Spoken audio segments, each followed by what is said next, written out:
जय हिंद दोस्तों, मैं आर के सर आप लोगों का स्वागत करता हूं S4G के दरोगा क्लासेस में।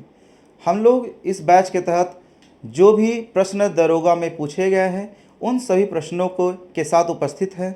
मैं आपको आज दरोगा में सामान्य अध्ययन के जो प्रश्न पूछे गए हैं उसे व्याख्या के साथ आप लोगों को समझाने का कोशिश करूंगा कि आखिर कौन से प्रश्न किस प्रकृति के पूछे जाते हैं, किस आधार के प्रश्न होते हैं और ये क्वेश्चन कहाँ से पूछे जाते हैं। इसके साथ ही जो प्रश्न पूछे गए हैं उनका एक शॉर्ट एक्सप्लेनेशन भी देंगे ताकि आपको ये समझ में आए कि इससे रिलेटेड और भी क्या प्रश्न हो सकते थे।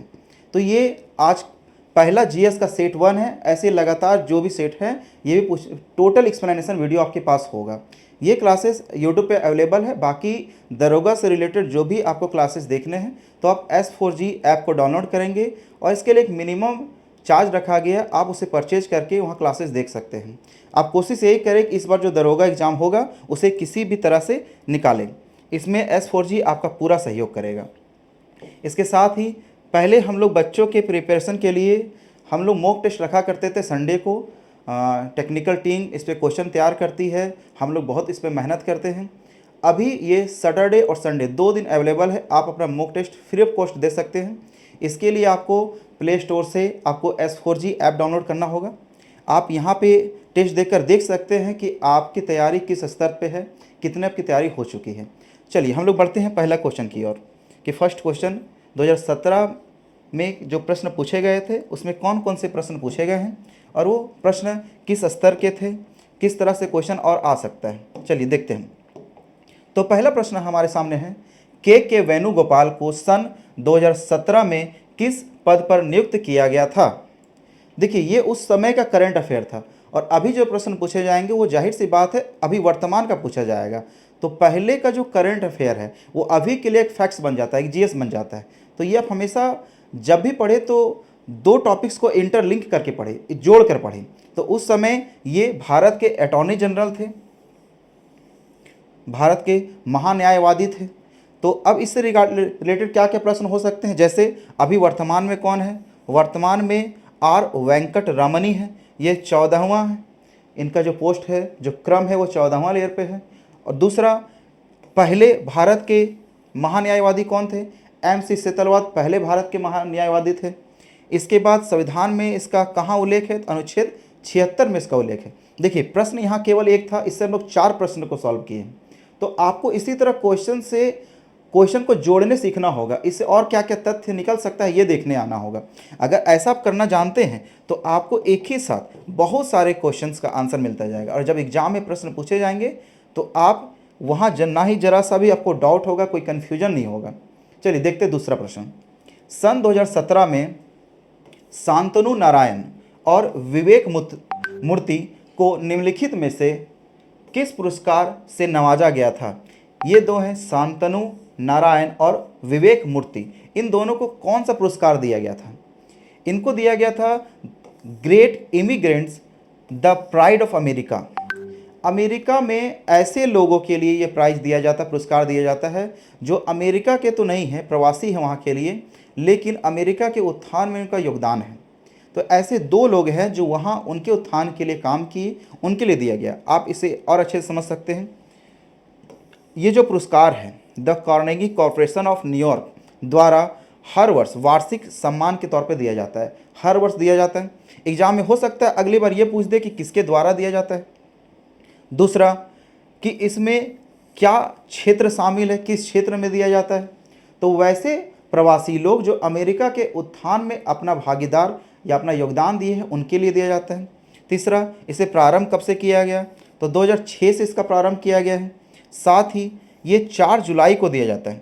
4 जुलाई को क्यों, क्योंकि 4 जुलाई को ही अमेरिकी स्वतंत्रता दिवस मनाते हैं। जैसे हम लोग 15 अगस्त को स्वतंत्रता दिवस मनाते हैं, वैसे अमेरिका के लिए स्वतंत्रता दिवस 4 जुलाई को है। चलिए देखते हैं तीसरे प्रश्न की ओर हम लोग आगे बढ़ते हैं।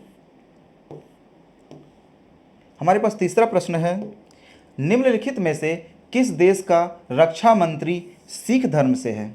इस तरह का प्रश्न खैर पूछा जाना सही तो नहीं है, पर अब बोर्ड की मर्जी है कि इस तरह का प्रश्न को पूछ रहा है, क्योंकि इसका कोई लिमिटेशन, एक सीमा नहीं है कि आप कितने प्रधानमंत्री, कितने राष्ट्रपति के धर्म को याद रखेंगे कि वो किस धर्म को मानने वाले हैं, लेकिन आप गेस कर सकते हैं। जैसे कनाडा है। अब कनाडा में जाहिर सी बात है ज़्यादातर पंजाब के रहने वाले लोग हैं, और इसीलिए आप ये गेस कर सकते हैं जब सिख धर्म है तो बाकी जो सेक्टर्स है इंडिया और कनाडा, ये दो में से एक ही हो सकता है। और इतना भी सोच सकते हैं कि जब यहाँ प्रश्न पूछा गया निम्नलिखित में से किस देश का रक्षा मंत्री सिख धर्म से है, तो ये उस समय के लिए करंट अफेयर में होगा। तो भारत के, इंडिया के जो रक्षा मंत्री हैं उसके बारे में तो आप जान रहे होंगे। तो ये इसे आप करंट व्यू में देखिए कि अगर करंट में ऐसा पूछा जाता है तो हम इसका आंसर कैसे देंगे। चलिए देखते हैं आगे। इसके बाद हमारे पास 4th नंबर क्वेश्चन है, जीएसटी का भारत में किसने पहली बार परिचय कराया। देखिए जब क्वेश्चन यहाँ पे आपके पास आ रहे हैं तो आप वीडियो को रोके और आप कमेंट बॉक्स में इसका आंसर जरूर करें। जैसे आपको जब फर्स्ट क्वेश्चन आया था तो आंसर दिया कि आपके अनुसार क्या होना चाहिए। जैसे अभी 4th नंबर क्वेश्चन है तो 4th नंबर लिखकर 4th का A B C जो भी आपको सही लगता है इसका आंसर दे दें। जैसे जीएसटी का भारत में किसने पहली बार परिचय कराया, आरबीआई गवर्नर IG पटेल विमल, जलान और सी रंगराजन। कब? 1999 में। ये इसका आंसर है। देखिए जीएसटी क्या है, जीएसटी आपको पता होगा, जीएसटी पे बहुत विवाद भी चला, बहुत डिबेट भी इस पे हुआ कि जीएसटी भारत के लिए ज़रूरी है या नहीं है। जीएसटी का फुल फॉर्म होता है गुड्स एंड सर्विस टैक्स। पहले क्या होता था, वस्तु पे और सेवा पे दोनों पे अलग अलग टैक्स लिया जाता था। कोई सामान पे है उस पर अलग टैक्स देना होता था और एक वस्तु इस पर अलग टैक्स दिया जाता था। इसी तरह से बहुत सारे टैक्स हो जा रहे थे। तो भारत सरकार इस पे एक नीति लाया कि दोनों टैक्स को मिलाकर एक टैक्स बनाया जाए, एकीकृत किया जाए, एक साथ लागू किया जाए, और इसी बोल दिया गया जीएसटी। गुड्स भी आ गए, सर्विस भी, दोनों टैक्स को मिला दिया गया। इसका प्रारंभ 1 जुलाई 2017 से किया गया था। जब इस तरह क्वेश्चन आप बोर्ड पे देखें और अगर पॉसिबल है, आपको सही लगता है, बस स्क्रीनशॉट लेके इसको रख लें और कोशिश करें कि जो भी इससे रिलेटेड और भी जो प्रश्न बन रहे हैं, जो मैंने 2 यहाँ लिख दिया पॉइंट्स, इसके अलावा भी अगर और कोई पॉइंट्स हैं तो आप उसे मेंशन करते जाए। आप एक नोट्स तैयार करें जिसमें आप इससे रिलेटेड और भी जो भी प्रश्न आपके मन में आ रहे हैं वो सभी, अगर इसके रिलेटेड आपके मन में और कोई प्रश्न हो तो आप यूट्यूब पे कमेंट कर सकते हैं कि सर इसका आंसर भी मुझे जानना है, या आप हमें कोई सुझाव देना चाहते हैं तो वो सुझाव भी आप दे सकते हैं। चलिए हम आगे बढ़ते हैं। 5वां नंबर क्वेश्चन, सविता चौधरी कौन थी। सविता चौधरी, जाहिर सी बात है ये करंट अफेयर का प्रश्न है, तो उस समय जब इनका डेथ हुआ था तो ये क्वेश्चन उस समय बना था। ये एक संगीतकार, एक गीतकार थी, म्यूजिशियन थी, जो बंगाली गीत को गाया करती थी। हुआ ये 2017 में इनका कैंसर से डेथ हो गया, जिसके कारण ये सुर्खियों में रही और बाद में एग्जाम में पूछा गया। जैसे जो भारत के लिए किसी भी क्षेत्र में अपना योगदान देते हैं उन सभी से ही प्रश्न पूछे जाते हैं। तो अभी 2025 में जो भी घटनाएं भारत के क्षेत्र में हो रही है, खेल में, संगीत में, नृत्य में, फिल्म इंडस्ट्री में, इन सभी पे आपको ध्यान देना होगा ताकि अगर एग्जाम में प्रश्न आए तो आप इसका आंसर आसानी से दे सकें। चलिए आगे बढ़ते हैं हम लोग। किस दिन 2017 में भारत ने नेशनल डॉक्टर्स डे सेलिब्रेट किया। देखिए नेशनल डॉक्टर्स डे ऐसा क्यों किया जाता है, हर इंसान, हर एक व्यवसाय के लिए एक डे क्यों रख दिया गया, मदर्स डे, फादर्स डे, ताकि हम अपने रोज़मर्रा का जो जीवन है उस जीवन से निकलकर एक दिन उन सभी के योगदान के लिए सेलिब्रेट कर सके, उन सभी के योगदान को महत्व दे सके। इसीलिए हर दिन को एक, जितने व्यवसाय हैं, जितने भी चीज़ें, उनके लिए एक दिन रख दिया गया है। तो किस दिन 2017 में भारत ने नेशनल डॉक्टर्स डे सेलिब्रेट किया था, यह है 1 जुलाई। फिर बात उठता है कि आखिर 1 जुलाई को ही क्यों है।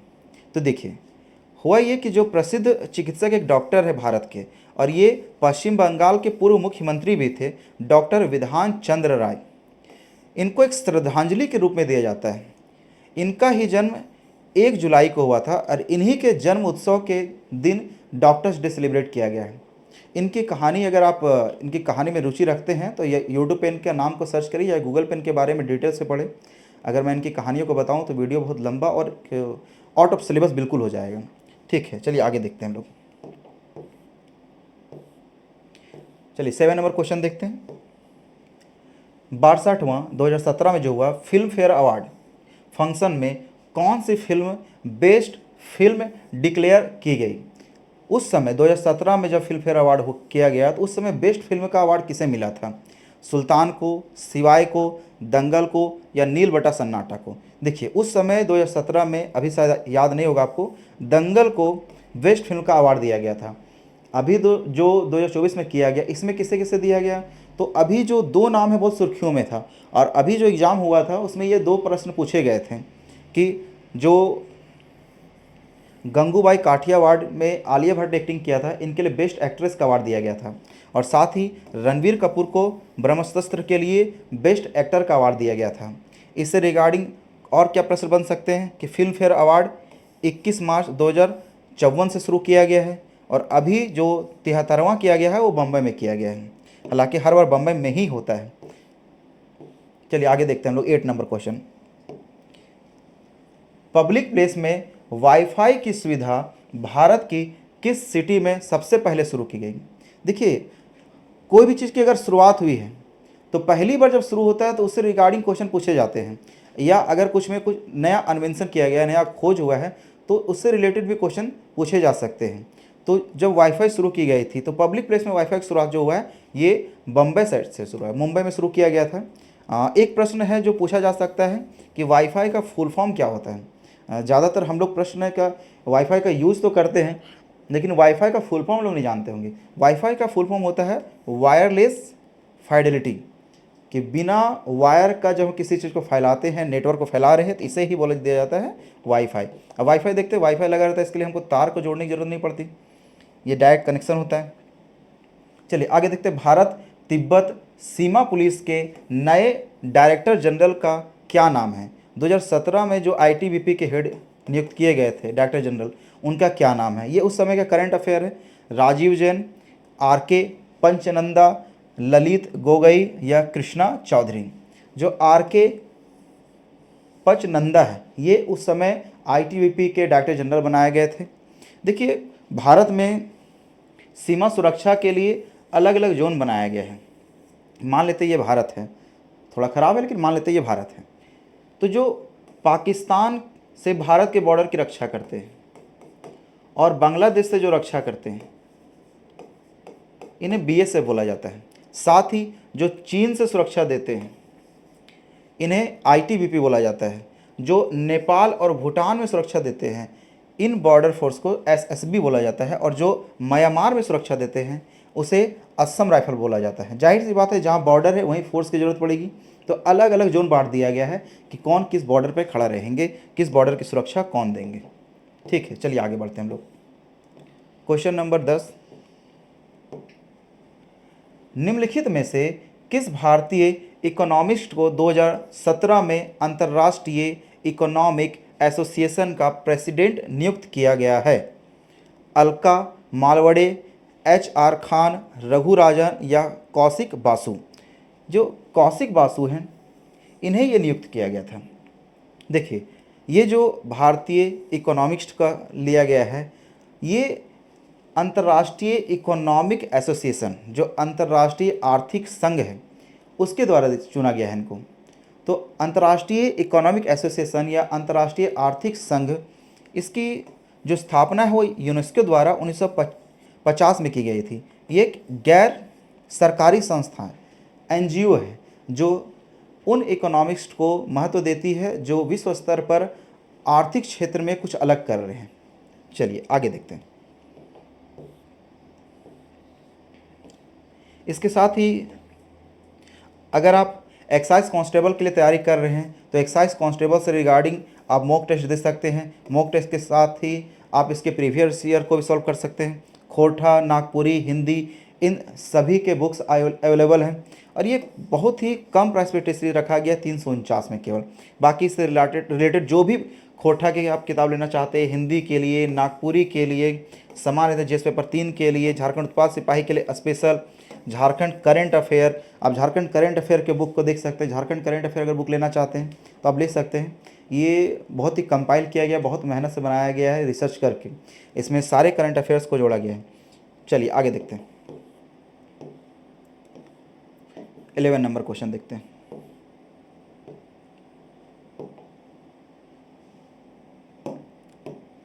इलेवन नंबर क्वेश्चन है, उलान बटोर उलान बटोर मंगोलिया की राजधानी है। उलान बटोर कप बॉक्सिंग टूर्नामेंट 2017 में अंकुश दहिया ने किस कैटेगरी में गोल्ड जीता? गोल्ड जीते तो ये पूछ रहा किस कैटेगरी में। जो टूर्नामेंट भी होता है, टूर्नामेंट भी अलग अलग कैटेगरी है। 80 kg का कैटेगरी है, 50 का है, 60 का है, 65 का है। तो इन प्रश्न ये है कि किस कैटेगरी में इसने जीता है। तो इसका आंसर 60 kg है। 60 किलोग्राम कैटेगरी में जो अंकुश दहिया है वो उलान बटोर कप बॉक्सिंग टूर्नामेंट में गोल्ड जीता है। अब यह प्रश्न उठता है कि ये किस चीज़ के लिए है, तो ये मुक्केबाजी के लिए है। दूसरा, ये कहाँ होता है, तो मंगोलिया में। अगर आपको पता नहीं है मंगोलिया की राजधानी उलान बटोर है तो आप यहाँ प्रश्न गलत कर सकते हैं। चलिए आगे देखते हैं। सतीश धवन अंतरिक्ष केंद्र कहाँ स्थित है? देखिए, सतीश धवन अंतरिक्ष केंद्र श्रीहरिकोटा में स्थित है। अब श्रीहरिकोटा कहाँ है, तो श्रीहरिकोटा आंध्र प्रदेश का एक क्षेत्र है। ये इसरो का एक लॉन्च बेस है। जैसे हम लोग रॉकेट छोड़ने के लिए एक बेस बनाते हैं जहाँ से रॉकेट को छोड़ा जाए, कि हमको रॉकेट अंतरिक्ष में भेजना है, कुछ भी रिसर्च करना है, अनुसंधान के लिए है, तो उसके लिए एक बेस तैयार किया गया है। तो श्रीहरिकोटा में जो सतीश धवन अंतरिक्ष केंद्र है, ये वैसा ही एक लॉन्च बेस है जहाँ से रॉकेट या कोई भी चीज़ को लॉन्च किया जाता है। चलिए आगे देखते हैं। हमारे पास 13वां प्रश्न है। आप कोशिश ये करें कि जब भी यहाँ प्रश्न आता है तो आप वीडियो को पॉज करें, और वीडियो को पॉज करने के बाद इसका आंसर यूट्यूब कमेंट बॉक्स में दें, या कम से कम आप लिखें। अगर आप कमेंट नहीं करना चाहते तो आप पेज लेके लिखें कि हाँ मेरे हिसाब से इसका आंसर क्या होना चाहिए, ताकि आपको ये भी पता चले कि कितना क्वेश्चन का आंसर आप सही दे रहे हैं। चलिए, निम्नलिखित में से किस संस्था को भारत ने $5 लाख का दान दिया है? अब देखिए, ये विश्व में जितनी संस्थाएं हैं वो देश की आर्थिक स्थिति को देखते हुए दान देते हैं। उसमें दुनिया के जितने देश हैं अपने पैसा को जमा करते हैं और उन देशों को सहायता दी जाती है जो आर्थिक रूप से थोड़ा प्रॉब्लम या समस्या में झेल रहे हैं। ठीक है, तो भारत को उस समय कौन दान दिया था, ये प्रश्न है। अंतर्राष्ट्रीय monetary fund, world health organisation, United Nation peace building fund, ये इसका सही आंसर है। देखिए, इससे रिलेटेड क्या है कि संयुक्त राष्ट्र शांति निर्माण कोष, जो ये लिखा है इसी का हिंदी है। यूनाइटेड नेशन मतलब संयुक्त राष्ट्र, पीस मतलब शांति, बिल्डिंग मतलब निर्माण, फंड मतलब कोष। ये एक यूएनओ की संस्था है जो वैसे देशों को सहायता करती है, वैसे राष्ट्रों को सहायता करती है जो आर्थिक रूप से थोड़ा समस्या में चल रहे हैं। इसकी स्थापना 2006 में की गई थी यूएनओ द्वारा। इसका उद्देश्य है संघर्ष में फंसे देशों की मदद करना। देखिए, यहाँ पे केवल एक प्रश्न पूछा गया था, आप यहाँ पे 4 और रिगार्डिंग इससे रिलेटेड प्रश्न का उत्तर भी अब जानें। तो पढ़ने का तरीका यही है कि आप जब भी एक प्रश्न को देखें तो केवल इसको एक एज अ फैक्ट्स ना देखें कि केवल एक फैक्ट है, एक तथ्य है। आप इसे जब कॉन्सेप्ट के तौर पे समझेंगे, जैसे यूएनओ आया तो यूएनओ से रिलेटेड जितने भी चीज़ है, जितने भी कॉन्सेप्ट आपके माइंड में रिकॉल होना चाहिए कि यूएनओ का फुल फॉर्म क्या है, यूएनओ का स्थापना कब हुई, यूएनओ के वर्तमान में अध्यक्ष कौन है। अगर वो प्रश्न यूएनओ से रिलेटेड होता तो हम उसके बारे में बताते हैं, लेकिन चूंकि वो यूएनओ के पीस काउंसिल के बारे में है, इसीलिए हम लोगों ने यूएनओ को बहुत ज़्यादा डिटेल से नहीं देखा। चलिए आगे देखते हैं। मीनाकेतन दास जिनकी अभी मृत्यु हुई है, वो किस फिल्म इंडस्ट्री से जुड़े थे? मीनाकेतन दास, इनकी उस समय मृत्यु हुई थी 2017 में, तो ये किस चीज़ से जुड़े हुए थे वो आपको पूछा जा रहा है। हिंदी से, तेलुगु से, तमिल से या उड़िया से? देखिए, इसका आंसर है उड़िया, जो कि आप यहाँ देख के समझ जा रहे होंगे। ये उड़िया फिल्म इंडस्ट्री से जुड़े हुए अभिनेता हैं, कि एक्टर थे। इनका 56 वर्ष की आयु में निधन हो गया 2017 में। चलिए अगला देखते हैं। अगला प्रश्न है, स्किल इंडिया मिशन ऐड के लिए वर्ल्ड बैंक ने कितना लोन मंजूर किया है? देखिए, वर्ल्ड बैंक की एक मिशन चल रही थी, स्किल इंडिया मिशन। इसके लिए वर्ल्ड बैंक कितना लोन अप्रूव कर दिया कि हाँ ठीक है, हम इतना लोन देने के लिए आपको तैयार है। पहला है $250 मिलियन में, $350 मिलियन, $450 मिलियन, $750 मिलियन। इसका सही आंसर है $250 मिलियन। देखिए, अब समझते हैं। वर्ल्ड बैंक की स्थापना जुलाई 1944 में की गई। वर्तमान में इसमें 189 देश शामिल हैं। इसका मुख्यालय वाशिंगटन डीसी में है। वाशिंगटन डीसी कहाँ है? यूएसए में, यूएसए अमेरिका में है। चलिए आगे देखते हैं। चलिए अगला क्वेश्चन आपके पास है, Thailand grand prix gold badminton tournament men's में पुरुष वर्ग में 2017 मेंस 2017 को किस भारतीय प्लेयर ने जीता था?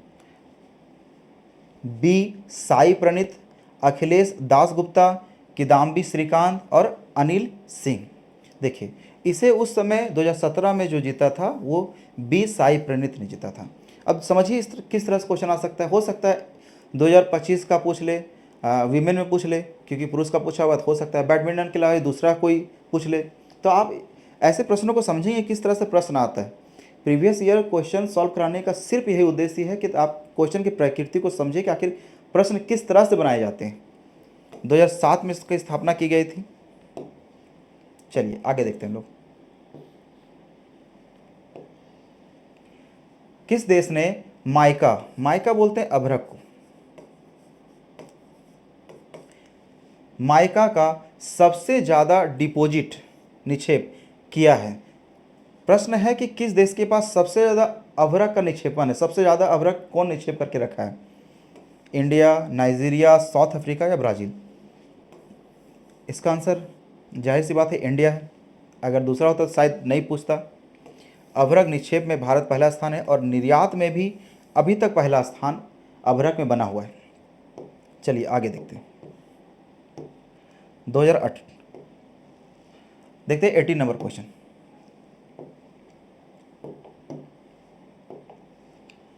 अलकनंदा नदी मिलती है भागीरथी नदी से देवप्रयाग मेन स्ट्रीम में। अलकनंदा और भागीरथी दोनों देवप्रयाग में आकर मिलती है। प्रश्न है मिलती है आके, अलकनंदा नदी मिलती है भागीरथी नदी से देवप्रयाग मेन स्ट्रीम में, और इसके बाद क्या कहलाती है? यहाँ प्रश्न थोड़ा अधूरा सा है कि इसके बाद किस नाम से आगे बढ़ती है या क्या कहलाती है। देखिए जहाँ अलकनंदा और भागीरथी आके मिलती है देवप्रयाग में, इसके बाद से जो आगे नदी बहती है इसे ही गंगा नाम दिया गया है कि यहाँ से ये गंगा के नाम से आगे बढ़ती है। अब बंगाल में जाने के बाद इसी का नाम चेंज हो जाता है, हुगली कहलाती है वो। ज्योग्राफी का पोर्शन है, ज्योग्राफी में पूरा डिटेल में पढ़ेंगे। आप अगर दरोगा क्लासेस कर रहे होंगे तो ज्योग्राफी वाले सर इसे अच्छे से पढ़ाएं। आगे देखते हैं 19 नंबर क्वेश्चन। बीमा क्षेत्र में विदेशी प्रत्यक्ष निवेश, फॉरेन डायरेक्ट इन्वेस्टमेंट एफडीआई पर मौजूदा सीमा क्या तय की गई है? देखिए हर देश में जो अलग अलग सेक्टर है उसमें निवेश करने के लिए एक अमाउंट तय की गई है कि इतना % से ज़्यादा आप एफडीआई, इससे ज़्यादा इन्वेस्ट आप नहीं कर सकते, वरना उस देश का पता चला कि सारा सेक्टर ही वही खरीद चुका है और एक तरह से वो क्षेत्र धीरे धीरे उस विदेशी कंपनी का या उस विदेशी क्षेत्र का गुलाम बनता जाएगा। इसलिए हर बार एक लिमिट तय किया जाता है कि इससे ज़्यादा आप इन्वेस्ट नहीं कर सकते हैं। इसके लिए अभी जो राशि तय की गई है वो है 49%, कि 49% से ज़्यादा, जाहिर सी बात है 50% से ज़्यादा शेयर आप अगर इन्वेस्ट कर देते हैं तो फिर आप बराबरी के मालिक हो गए हैं, तो इसलिए 49% रखा गया है। एफडीआई क्या है? एक फॉरेन डायरेक्ट इन्वेस्टमेंट है, जैसे विदेश से जो डायरेक्ट इन्वेस्ट करना चाहते हैं किसी देश में, उसके लिए माध्यम बनाया गया है। विदेशी द्वारा भारत में जो शेयर खरीदा जाता है या जो इन्वेस्ट किया जाता है उसी के लिए। चलिए अगला 20 नंबर क्वेश्चन देखते हैं। भारत का अंतिम वायसराय कौन था? ये काफ़ी आसान क्वेश्चन है, एग्जाम में बहुत बार पूछा जाता है। हिस्ट्री का पूरा फैक्चुअल क्वेश्चन है कि वारेन हेस्टिंग्स है, माउंटबेटन है, लॉर्ड कर्जन है, लॉर्ड इरविन है। जाहिर सी बात है जब भारत आज़ाद हो रहा था उस समय माउंटबेटन ही अंतिम वायसराय रहे थे, इन्हीं का सब कुछ साइन किया गया है। और भारत का खैर दुर्भाग्य है कि ऐसे इंसान रहे और भारत को बर्बाद करके गए हैं लोग। देखिए अगर आप जेपीएससी की तैयारी करना चाहते हैं तो जेपीएससी पीटी के लिए मॉक टेस्ट की सुविधा दी गई है। पेपर 1 और पेपर 2 25 मॉक टेस्ट फ्री में अवेलेबल है, ये आप दे सकते हैं। इसके लिए आपको S4G का ऐप को डाउनलोड करना होगा बस। बाकी इससे रिलेटेड और कुछ भी आपको मन में सवाल हो तो आप इस नंबर पर कॉल करके पूछ सकते हैं। चलिए आगे देखते हैं। निम्नलिखित स्थानों में से कौन सा भारतीय फुटबॉल के मक्का के नाम से जाना जाता है?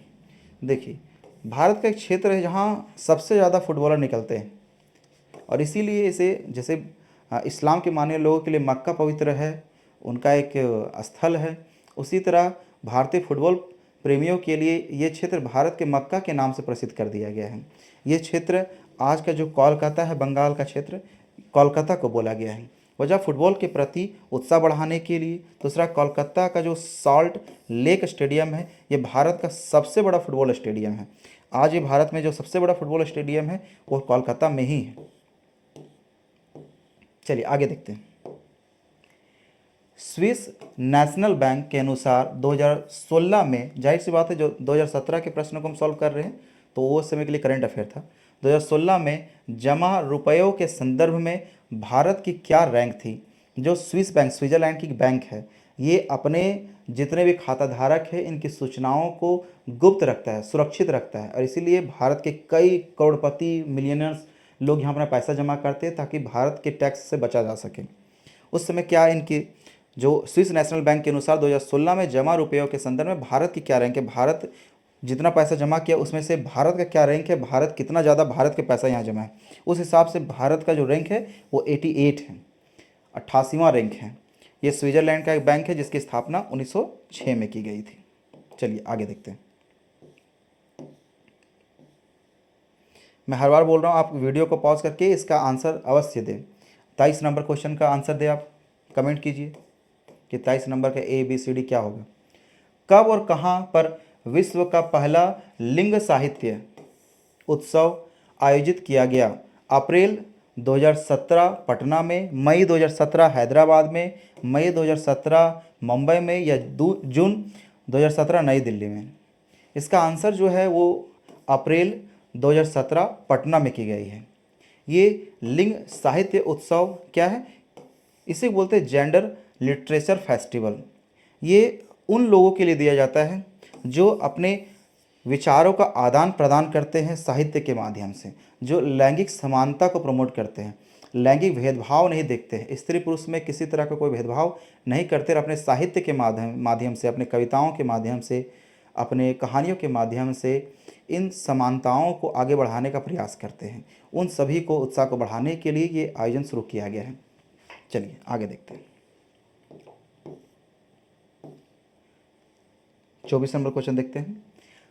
प्रमाणीकरण के लिए वॉइस प्रिंट आवाज़ बायोमेट्रिक्स प्रमाणीकरण के द्वारा किस बैंक ने सन 2017 में अपने ग्राहकों के लिए आरंभ किया।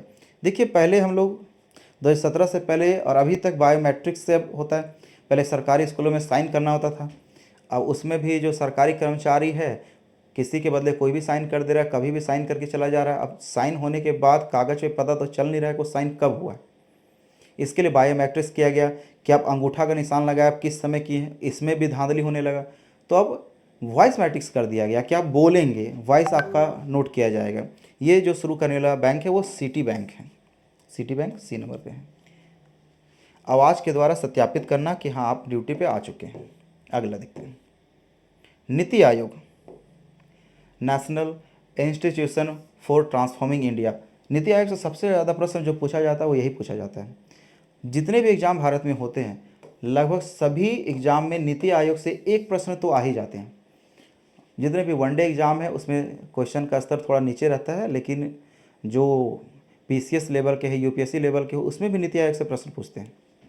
तो NITI Aayog, national institution for transforming India, एक भारत सरकार नीति का एक थिंक टैंक है कि स्थापना किस सन में हुई थी, इसकी स्थापना कब की गई थी। 1 जनवरी 2016 में, 1 जनवरी 2014 में, 1 दिसंबर 2015 में, या 1 जनवरी 2015 में। इसकी स्थापना जो हुई है 1 जनवरी 2015 को हुई है। इससे पहले इसी का नाम योजना आयोग हुआ करता था। इसके अध्यक्ष जो अस्थाई होते हैं वो प्रधानमंत्री, भारत के जो भी प्रधानमंत्री होंगे वो इसके अस्थाई अध्यक्ष होंगे। इसके उपाध्यक्ष का चुनाव होता है। अभी इसके उपाध्यक्ष सुमन बेरी है। इसका पहले नाम योजना आयोग हुआ करता था। यही भारत के जो सबसे थिंक टैंक है, जो सबसे ऊपर लेवल का जो योजनाएं तैयार होती, नीतियां जो बनती है, इसी थिंक टैंक के माध्यम से होता है। देखिए, इसका हिंदी जल्दी मिलता नहीं है। नीति आयोग जो फुल फॉर्म है national institution for transforming India. इसका हिंदी राष्ट्रीय भारत परिवर्तन संस्थान है। भारत को परिवर्तन करने के लिए जो नीतियाँ बनाए, जो संस्था तैयार की गई है, उसी के लिए इसे नीति आयोग नाम दिया गया है। अगला देखते हैं 26 number question. International hockey federation FIH के अध्यक्ष कौन है, जो कि फील्ड हॉकी और इंडोर हॉकी का अंतर्राष्ट्रीय शासी निकाय, सबसे ऊंची निकाय है? राजेश बाटता, सरीश पटेल, नरेंद्र बत्रा या विजय पाल? इसका आंसर है नरेंद्र बत्रा। क्लियर? देखिए, उस समय ये बनाए गए थे, अभी इसका कौन है? तो तैयब इकराम वर्तमान में। जब आप एग्ज़ाम देने जाएंगे उस समय अपना करंट अफेयर को देख ले कि उस समय कौन है। जैसे अभी 2025 है, 2025 में ये है, हो सकता है 2026 में एग्ज़ाम हो, 2026 में तब तक बदल जाए। आगे देखते हैं। S अब्दुल रहमान फेमस कवि जो 79 ईयर्स में चले गए, पहचाने जाते थे काविको के नाम से, इनका उपनाम काविको दिया गया था। उनकी मृत्यु अभी हुई है। वे किस भाषा के जानकार थे? वो किस भाषा में अपने साहित्य को लिखा करते थे? ये इसका सिंपल सा प्रश्न है। ये तमिल में लिखा करते थे। आप अगर गूगल पे सर्च करेंगे तो इनके बारे में बहुत कुछ मिलेगा। इनकी एक फेमस कविता है आले पना, इसका हिंदी अनुवाद भी मिलता है। अगर आप तमिल नहीं समझ पाते, जाहिर सी बात है, तो आप इसके हिंदी अनुवाद को पढ़े। बहुत ऐसे ऐसे शब्द हैं।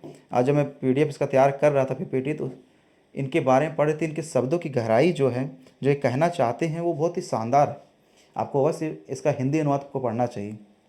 माइक्रोसॉफ्ट ने निम्न में से कौन सी प्रोफेशनल नेटवर्किंग साइट को खरीदा है?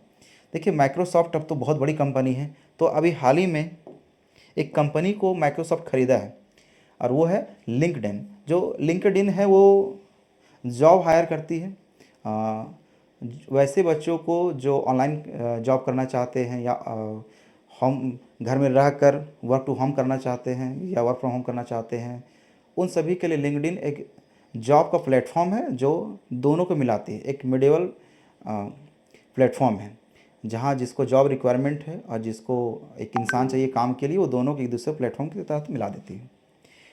आता है कि मतलब इसकी स्थापना कब हुई थी? ये 4 अप्रैल 1975 को इसकी स्थापना की गई थी माइक्रोसॉफ्ट की। अमेरिका की दोनों संस्था अमेरिका की है। लिंक्डइन की स्थापना 2002 में की गई थी, जिसे अब माइक्रोसॉफ्ट खरीदा है। चलिए आगे देखते हैं।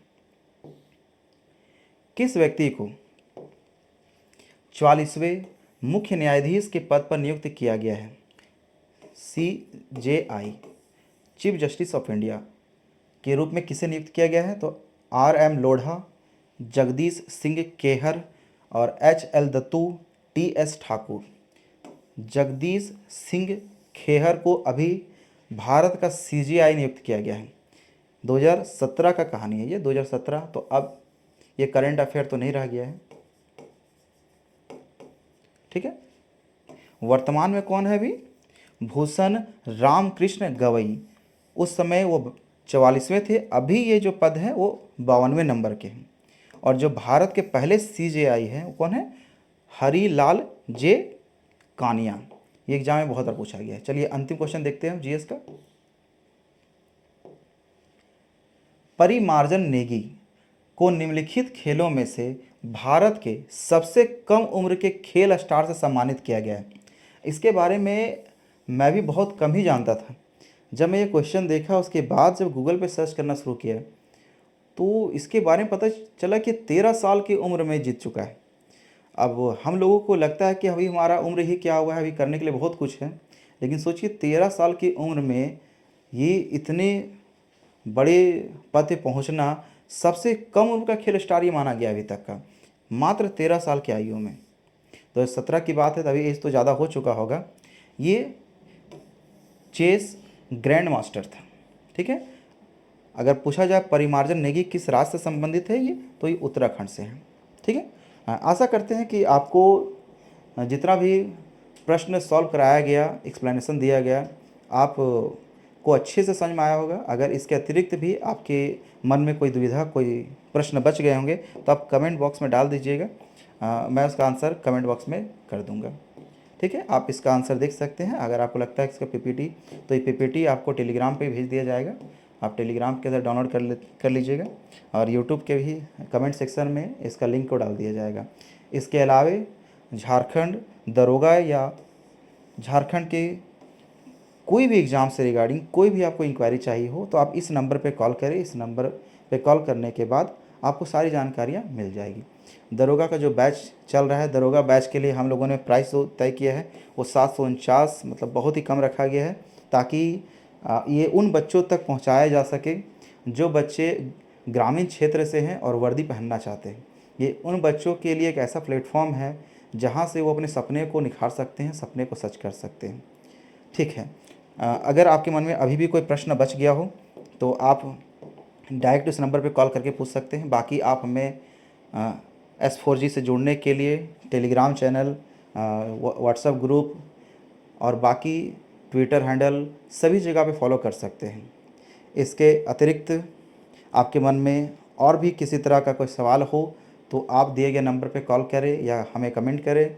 ठीक है बच्चों, आज क्लास इतना ही, फिर अगले क्लास में हम लोग मिलते हैं। आप सभी को झारखंडी जोहार।